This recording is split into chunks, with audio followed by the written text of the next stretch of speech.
Se leyó en la primera parte, en el devocional inicial, el texto de Lucas, capítulo 10, versículos 1 al 12.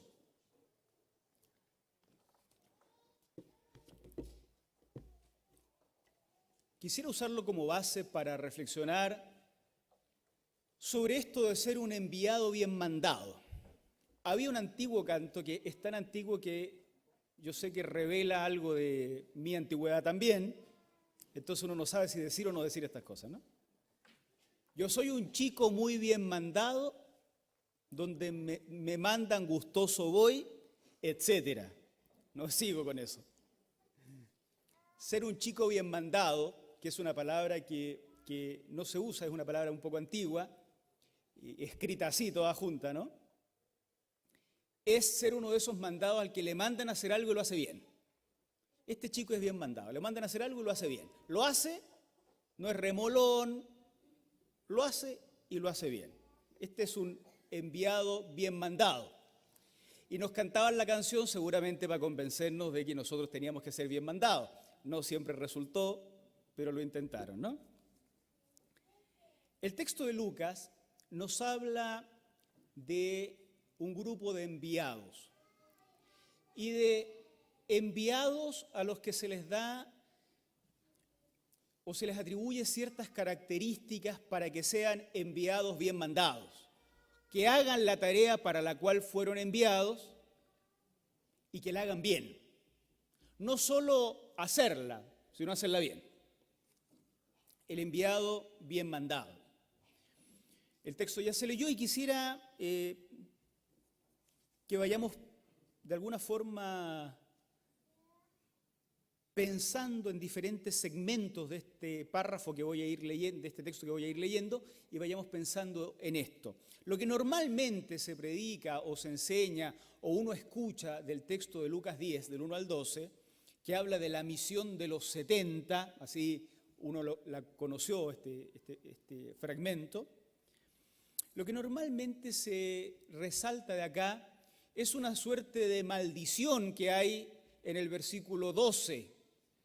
Cuando los enviados no fueren bien recibidos en una ciudad, entonces hay una especie de maldición por la ciudad, para esa ciudad.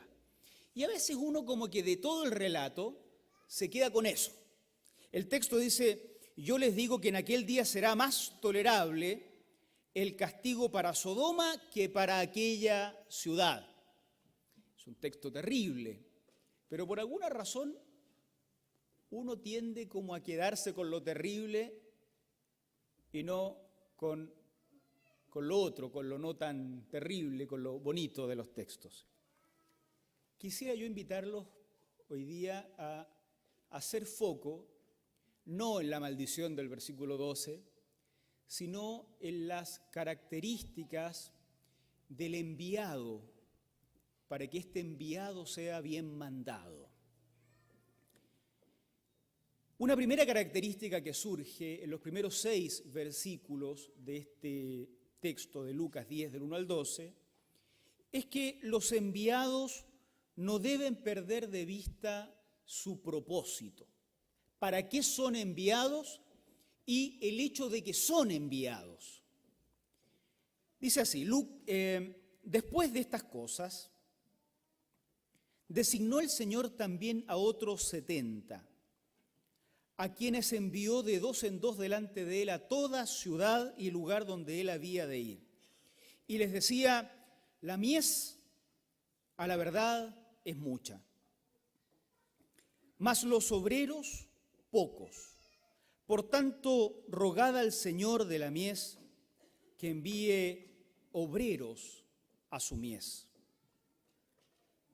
Id, he aquí yo os envío como corderos en medio de lobos. No llevéis bolsa, ni alforja, ni calzado, y a nadie saludéis por el camino. En cualquier casa donde entréis, primeramente decid, paz sea a esta casa. Y si hubiere allí algún hijo de paz, vuestra paz reposará sobre él, y si no, se volverá a vosotros. El Señor escoge a 70. Algunos manuscritos dicen a 72 personas. Aquí hay ya un elemento simbólico. El número 70 o 72 en diferentes versiones hace alusión a la cantidad de naciones conocidas desde Israel en cierta época de su historia. Por ejemplo, la cantidad de naciones que están alrededor de Israel en Génesis 10 son 70 en la versión hebrea, 72 en el texto griego llamado Septuaginta. Por tanto, que el Señor mande a 70 o 72 discípulos, que no son los 12, sino 70 o 72, de dos en dos, a las ciudades alrededor, hace alusión a que esta misión debía llevarse a cabo en el contexto no local, sino en el contexto de ultramar, digamos así, entre las naciones que no son las naciones propias de los enviados. El mundo hostil a este grupo de judíos seguidores de Jesucristo. Si pudiéramos seguir el texto en la pantalla de Lucas 10, del 1 al 6, yo voy a ir mencionando los versículos entonces. Así que digamos en primer lugar que acá hay una tarea que debe realizarse entre los paganos. Vamos a usar esta expresión dura que se refiere a aquellos que no son conocedores de Dios, y entonces la misión, al decir 70, debe entenderse como una misión a ejecutarse entre ellos. Jesús los envía como precursores. Dice que van a ir ellos a anunciar algo en las ciudades estas por donde luego Jesús va a pasar. Ellos no son el Mesías, pero van a anunciar que viene el Mesías. Ellos no son la salvación, ellos no son el bien, pero son los precursores del bien, los precursores del Cristo, los precursores del Mesías. Y deben ir a estas ciudades a preparar no la cena como en otros segmentos del Evangelio, no una comida especial, sino a preparar la llegada de quien sí es la salvación, de quien sí es la sanidad, de quien sí es la restauración de todas las cosas. Tienen que decir: paz sea a esta casa. Paz sea a esta casa. Los enviados deben desear el bien. Algunos de ustedes lo saben, pero esta palabrita paz, que nosotros leemos como paz y que está tan manoseada hoy día, ¿no? Es dentro de la cultura original en la que surge el cristianismo, la cultura hebrea, es esta expresión shalom, que es mucho más que ausencia de guerra. Paz en realidad es el deseo de bienestar. Paz a esta casa es que te vaya bien en tu negocio, que te vaya bien en tu trabajo, que se te multiplique la plata, que también tu salud vaya muy bien, que tu relación familiar vaya bien, que tus hijos sean felices, que tú seas feliz con tus hijos, que tu vida con tus vecinos sea armónica. Paz. Se ha manoseado. Para nosotros paz es no estar disparándonos o en guerra con algún vecino, digamos. Pero la paz, esta es de otro tipo. Y eso es lo que tiene que desear el enviado. Mire cómo ya vamos, y yo creo que uno va haciendo asociaciones aquí, ¿no? Distanciándonos de cierta forma de enviados a lo largo de estos 2000 y tantos años de cristianismo, donde el enviado llegaba a un lugar con el mensaje del Evangelio y con una espada en la mano. Aunque tuviera un cartel que dijera paz a vosotros, si tiene una espada en la mano, no es coherente. Paz y sus tanques y fusiles, paz y sus barcos de esclavos. No es coherente. El enviado debe desear el bien de la ciudad a la cual fue enviado. Que prospere tu casa, que prosperen tus cosechas, que prospere tu familia, que prospere tu negocio, que te vaya bien, que seas feliz, que te sanes de tus enfermedades, que soluciones los conflictos que tienes. Paz. Somos enviados como corderos, así dirán ellos, corderos en medio de lobos, a ciudades que no son la propia y deben desear el bien. La segunda característica, antes de pasar a la segunda característica, a esos enviados se les dice: a nadie saludéis por el camino. Esto parece medio contradictorio. ¿Cómo me piden que desee paz y después me dicen que no salude a nadie por el camino? Es una expresión.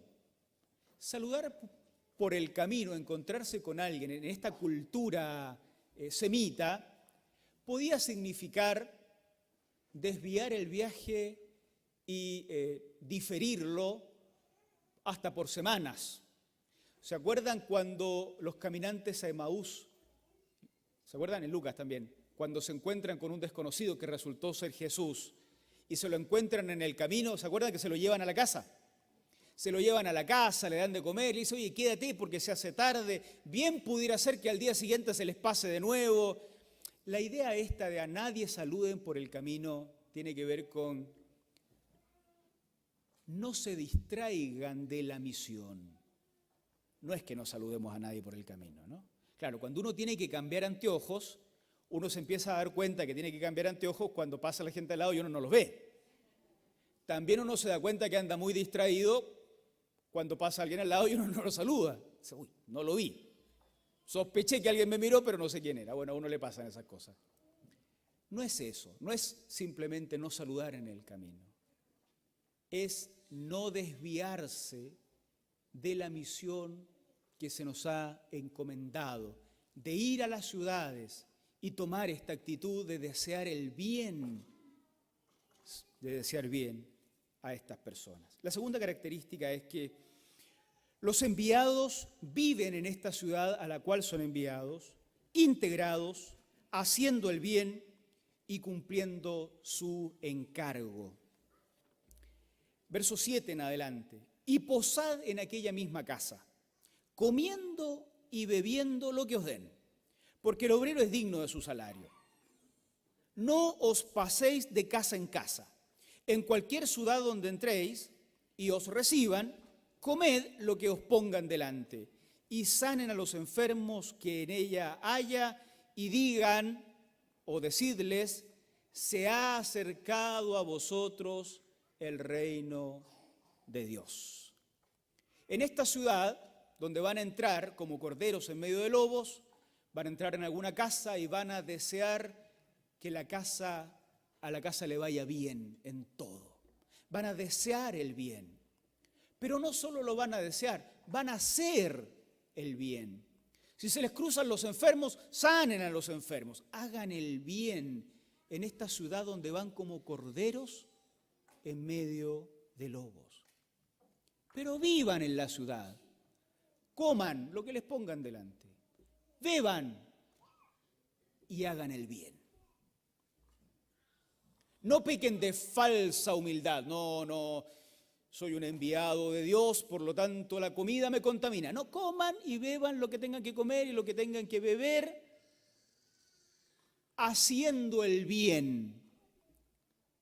Intégrense en la vida de la ciudad, haciendo el bien.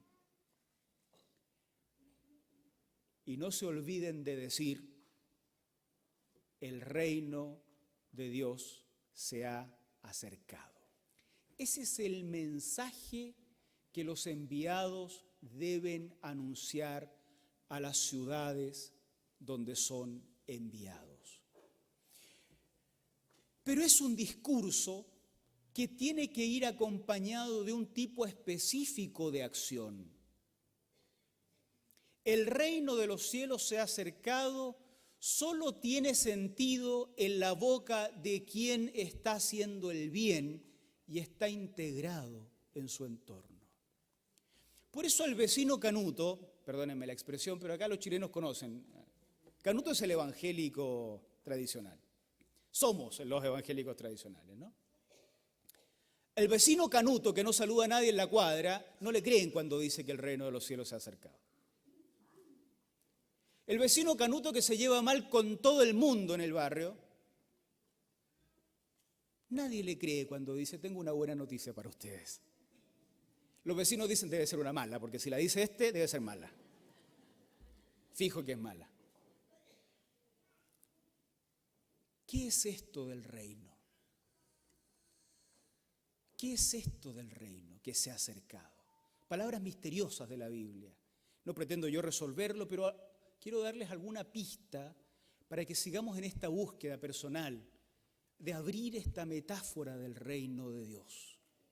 Abrirla, pero no agotarla, porque la palabra no se agota en un sermón, ni se agota en un año de estudio, ni se agota en toda la vida de estudio bíblico. Pero abrirla para que encontremos algunas pistas de esto. Fíjense ustedes que cuando los escritores del Nuevo Testamento hablan de Jesús, le atribuyen a él el título de Cristo o Mesías. Cristo es la misma palabra griega y Mesías es la palabra hebrea, y ambas significan ungido como rey. Esa es la idea. Por lo tanto, cuando se habla del reino, normalmente se habla del rey. Sin rey no hay reino, pero el rey de este reino es Jesucristo. Y cuando el Nuevo Testamento trata de explicar a Jesucristo, usa frecuentemente alusiones provenientes del Antiguo Testamento. Ciertas imágenes del Antiguo Testamento, que para nosotros son raras, pero para ellos, cuando escuchan hablar de estas frases del Antiguo Testamento, las asocian inmediatamente con el rey que habría de venir. Uno de los poemas o de los cánticos del Antiguo Testamento más usados por el Nuevo Testamento es el que está en Isaías 53.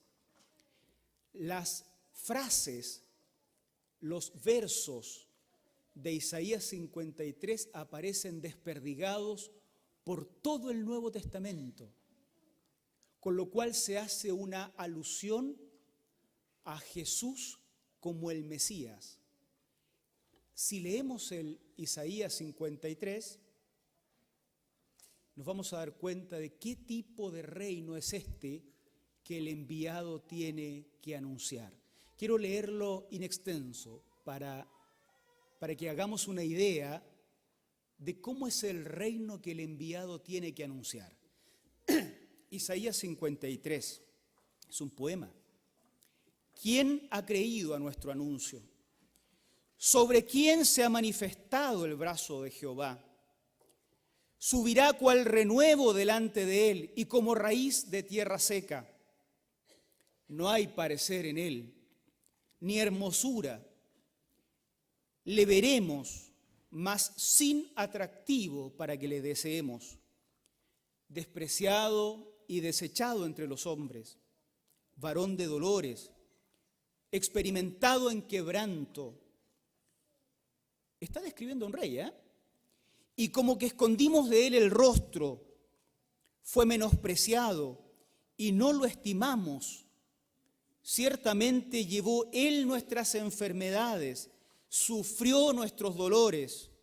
Nosotros le tuvimos por azotado, por herido de Dios y abatido, mas el herido fue por nuestras rebeliones,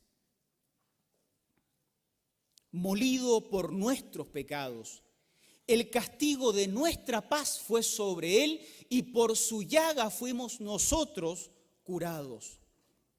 Todos nosotros nos descarriamos como ovejas, Cada cual se apartó por su camino, mas Jehová cargó en él el pecado de todos nosotros. Angustiado él y afligido, no abrió su boca.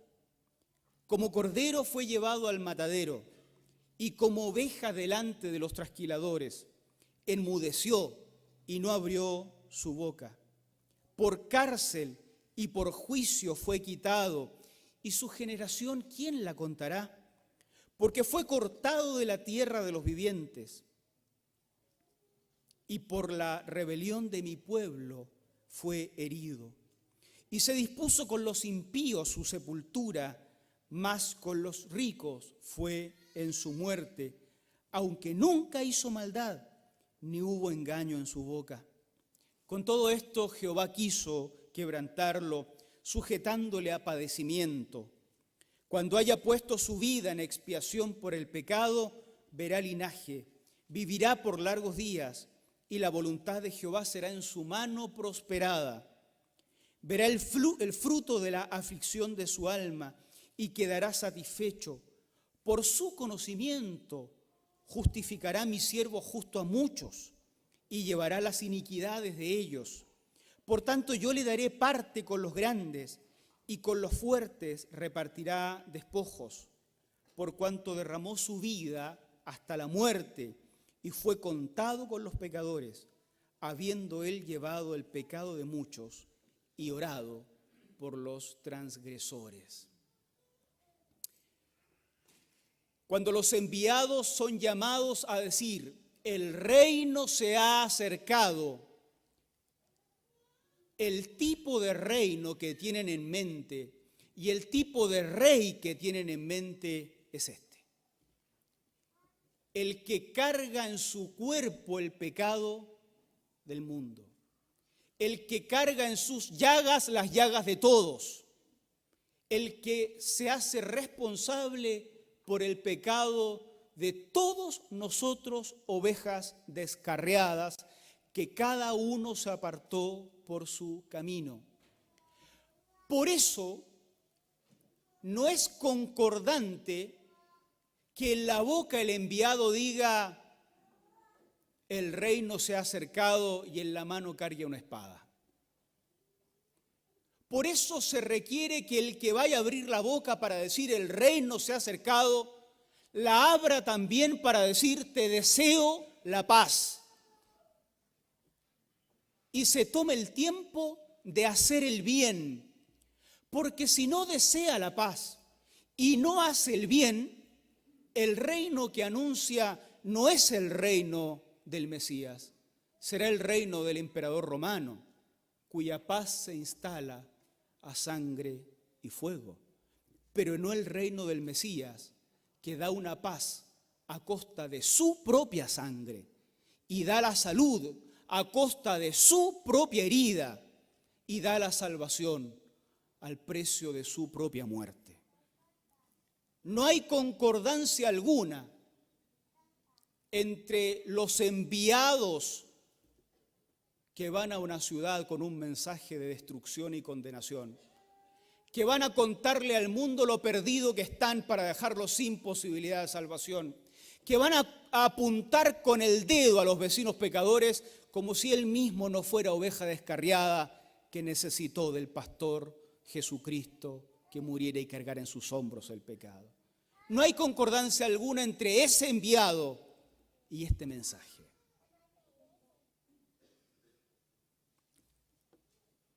La tercera y última característica de los enviados que surge de acá es que no es fácil hacer desistir a los enviados. Versículo 10 en adelante de Lucas. Mas en cualquier ciudad donde entréis y no os reciban, saliendo por sus calles decid, aún el polvo de vuestra ciudad que se ha pegado a nuestros pies, lo sacudimos contra vosotros. Pero esto sabed, el reino de Dios se ha acercado a vosotros. Y os digo que en aquel día será más tolerable el castigo para Sodoma que para aquella ciudad.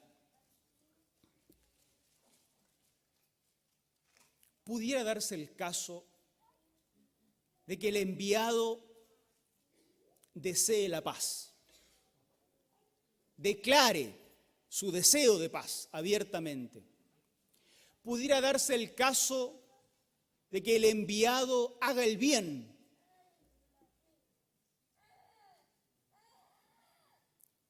Y aún así reciba la hostilidad de la ciudad a la cual es enviado.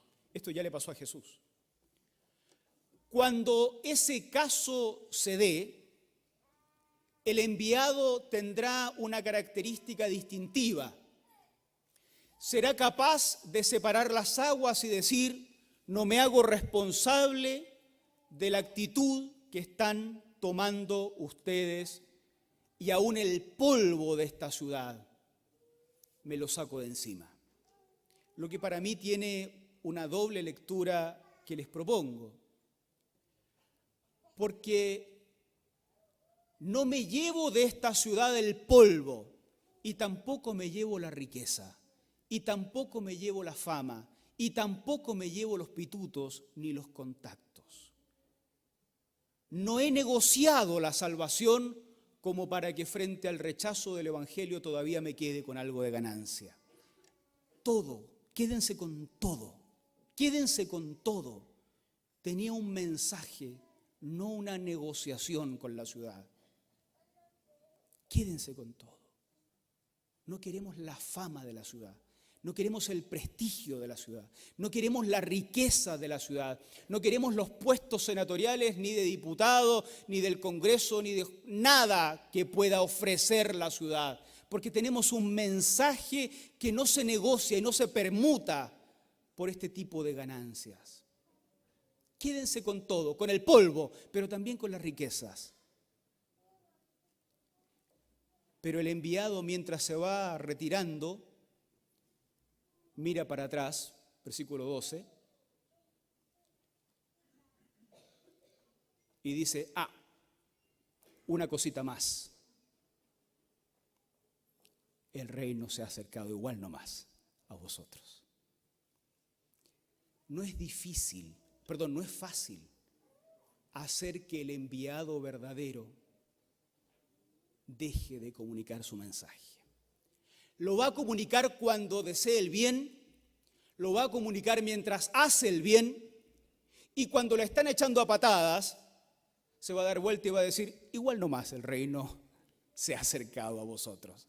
Porque no dependía de ellos, dependía de quien se está acercando como rey. Algunas consideraciones finales. El Señor también nos envía a nosotros como enviados a las ciudades del mundo. En algunos casos esto fue literal para varios de ustedes. Algunos están aquí como enviados a Santiago. Algunos desde otras ciudades de Chile, otros desde otras ciudades del planeta.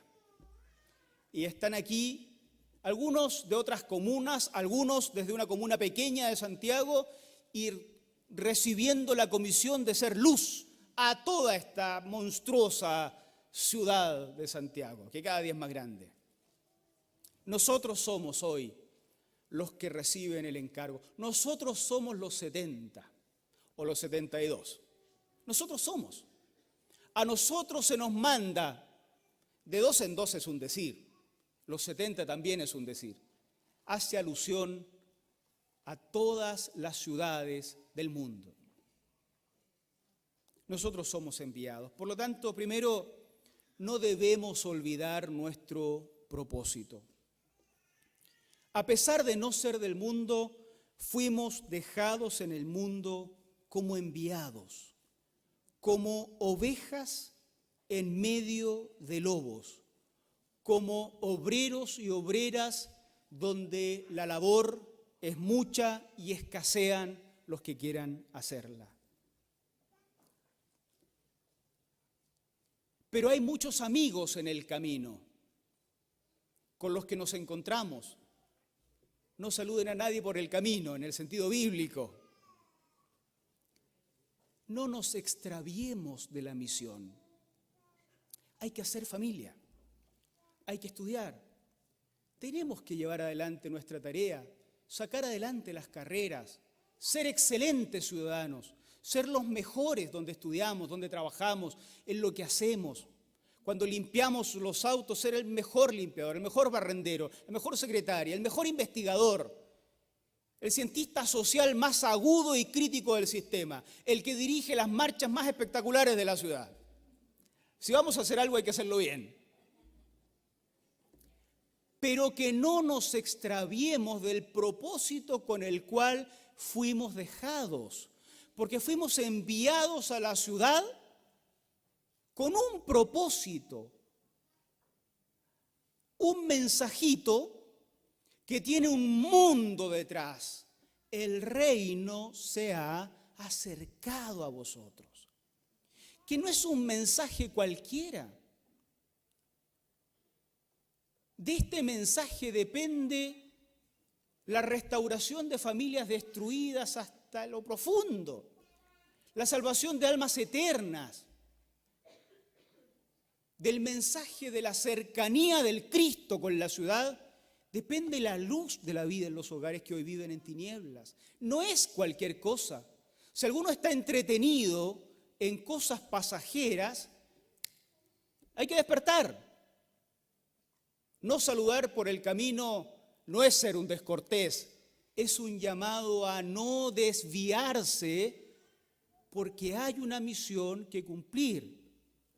No olvidemos nuestro propósito y que las cosas de la vida, con todo lo hermosas que son, lo valiosas que son, las que nos hacen reír y las que nos hacen llorar, las que nos hacen más ricos y las que nos hacen más pobres, no son el propósito final de nuestro envío a la ciudad. Tampoco debemos dejar de hacer el bien. Como Jesús. De Jesús se decía que anduvo haciendo el bien por todos lados. Sanaba enfermos, expulsaba demonios, lo cual no son cosas simplemente milagrosas, tienen que ver con necesidades reales del ser humano. Cuando al ser humano le falta pan, le daba pan. Si está enfermo, le daba salud. Si está endemoniado y desvinculado del resto de la humanidad, los revinculaba expulsando a los demonios. Nosotros como que nos quedamos en la superficie. Queremos hacer pobres para darles pan. Queremos endemoniar a la gente para luego expulsarle los demonios o algo por el estilo. Nos quedamos en la superficie del milagro, cuando la intención de este relato es mostrar lo bueno que era Jesús en la ciudad, lo bueno que era Jesús en la sociedad. Si hay tanta gente que se está hoy muriendo de hambre, no necesitamos teorizar sobre la pobreza, necesitamos trabajar haciendo el bien en la ciudad.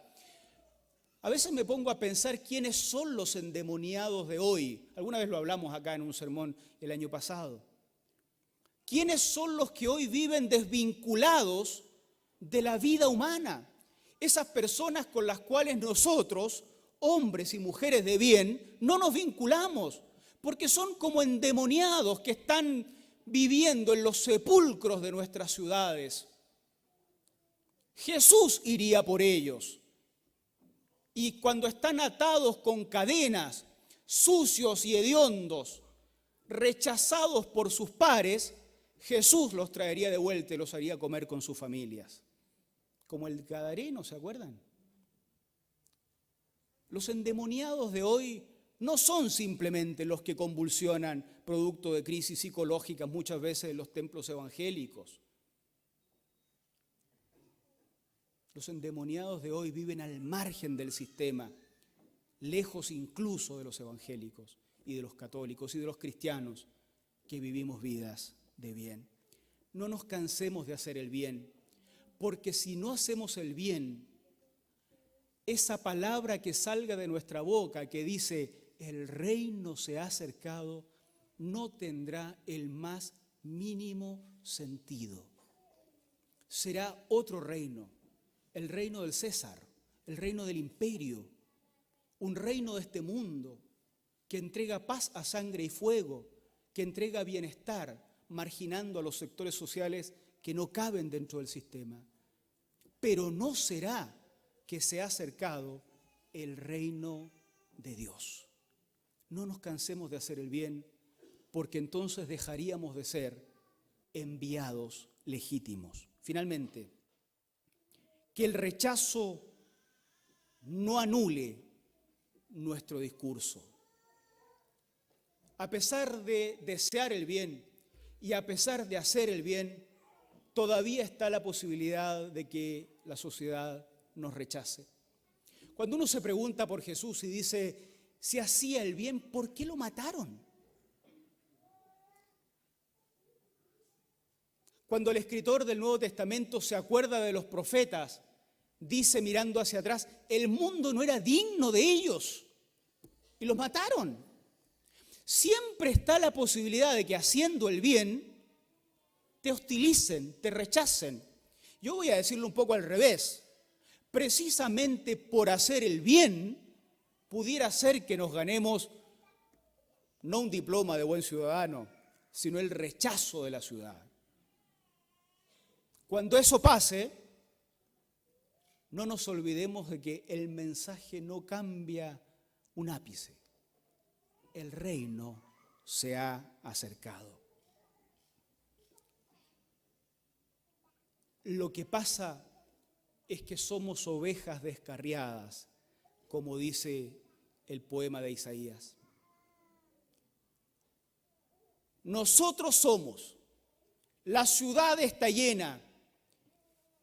Hoy muchos somos ovejas descarriadas.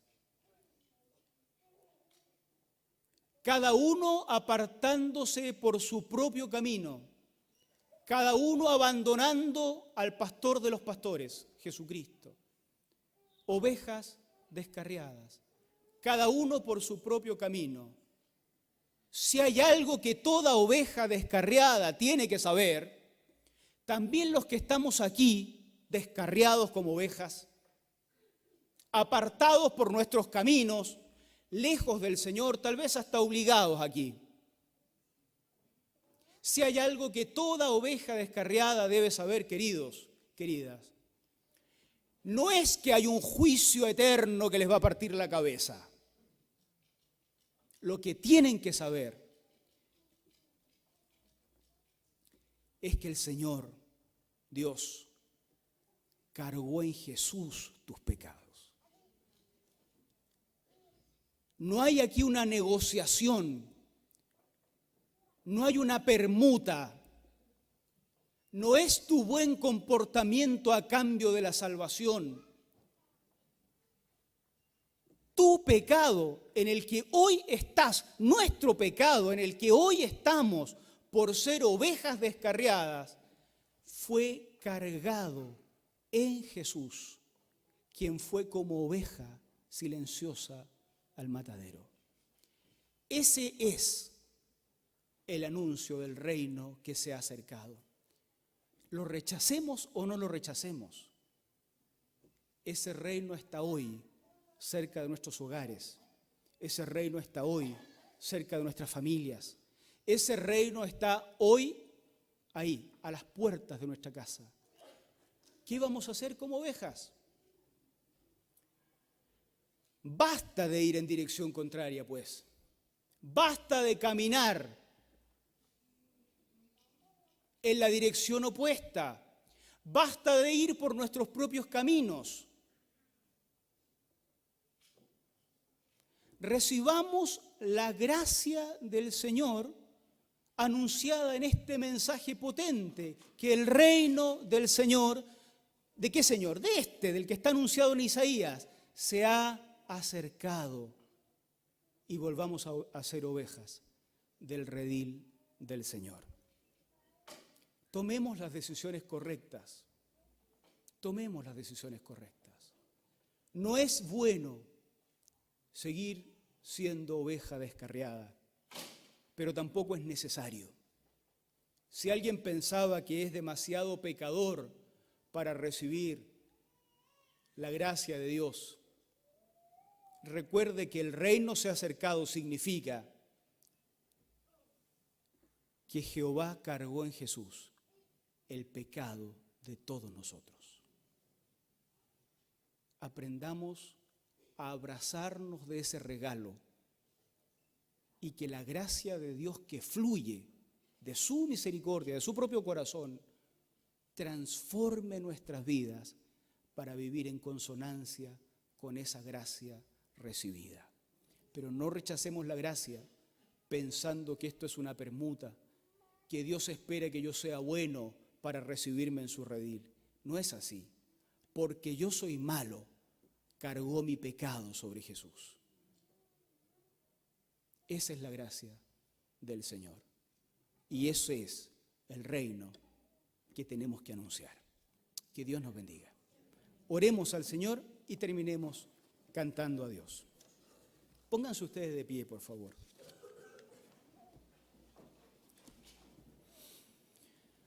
Señor, ¿cómo no darte gracias?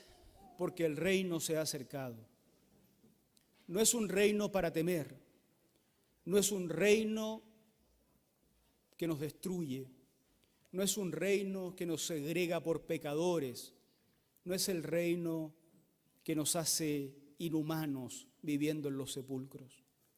Es un reino que nos vuelve ovejas de un redil, donde tú eres pastor.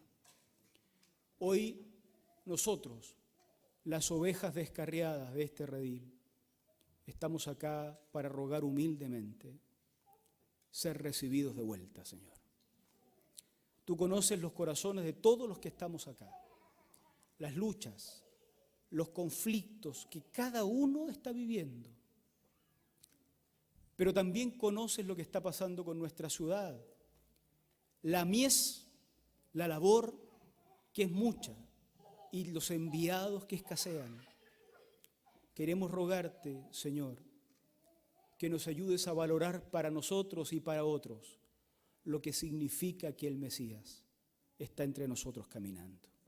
Lo que significa que cual cordero manso y humilde, Cristo en silencio cargó con nuestros pecados, llevó nuestras heridas y oró por todos nosotros los transgresores.